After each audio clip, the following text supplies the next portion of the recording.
Brand ബിൽഡിങ്ങിൻ്റെ second എപ്പിസോഡിലേക്ക് സ്വാഗതം. ഒരു ബിസിനസ്സിൻ്റെ ബ്രാൻഡ് ബിൽഡ് ചെയ്യുന്നതിൽ രണ്ടാമത്തെ പ്രധാനപ്പെട്ട ഘടകമാണ് കോമ്പറ്റീറ്ററെ കുറിച്ചുള്ള വ്യക്തമായിട്ടുള്ള റിസർച്ച്. നിങ്ങൾ ഏത് സെഗ്മെൻറ്റിലേക്കാണോ നിങ്ങൾ ഈ പ്രോഡക്റ്റ് ലോഞ്ച് ചെയ്യാൻ പോകുന്നത്, സർവീസ് ലോഞ്ച് ചെയ്യാൻ പോകുന്നത്, ആ സെഗ്മെൻറ്റിലുള്ള കോമ്പറ്റീഷനെ കുറിച്ച് കൃത്യമായിട്ട് അറിഞ്ഞിരിക്കണം.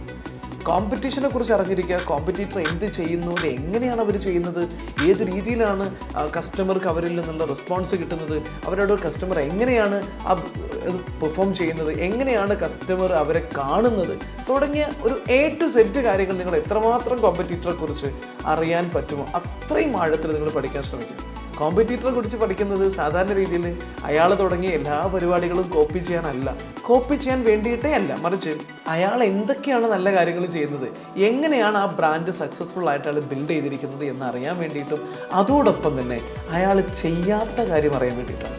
അയാൾ ചെയ്യാത്തത് എന്താണ്, എവിടെയാണ് മാർക്കറ്റിൽ അയാൾ ബാക്കി വെച്ചുപോയ ഗ്യാപ്പുള്ളത് എന്ന് ഐഡൻറ്റിഫൈ ചെയ്ത് കഴിഞ്ഞാൽ നിങ്ങൾക്ക് ആ ഗ്യാപ്പിൽ വർക്ക് ചെയ്താൽ നിങ്ങളുടെ ബ്രാൻഡിനും ഒരു സ്പേസ് ഉണ്ടാകും, ഒരു സ്ട്രോങ് ബ്രാൻഡ് റെക്കഗ്നീഷനും ഉണ്ടാക്കിയെടുക്കാൻ പറ്റും.